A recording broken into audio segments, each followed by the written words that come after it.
పొట్టిపాడు పోయే దారి ఇది మెయిన్ దారి. ఈ దారిలో ఎందుకంటే పూర్వమైతే జనాభా తక్కువ, ఈరోజు ఉప్పాగులు జనాభా కూడా ఎక్కువైపోయినారు. జనాభా ప్రాతిపదికన ఇక్కడ రోడ్డు బ్రహ్మాండంగా ఉండాలి. ఆ విధంగా మనం తెలుసుకుంటే ఈరోజు రోడ్డు ఎంత అధ్వానంగా ఉందంటే చాలా ఘోరంగా ఉంది. 6 అడుగులు లోపలికి ఉంది.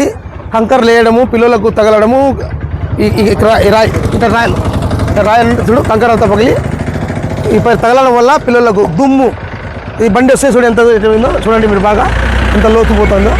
ఇంకా వర్షం వస్తే ఇంకా ఒక 2 అడుగులు లోతు ఉంటుంది ఇక్కడ వర్షం నీరు వస్తే. కాబట్టి ప్రజాప్రతినిధులు అధికారులు వెంటనే స్పందించి పొట్టిపాడు రోడ్డు అంటే హైవే రోడ్డు నుంచి పొట్టిపాడు వరకు మంచి రోడ్డు వేసి వాళ్ళ ప్రజల మన్నలు పొందాలని అధికారులకు ప్రజలకు నేను మనవి చేసుకుంటూ movement for piece and justice ద్వారా మరీ మేము వినించుకుంటున్నాం.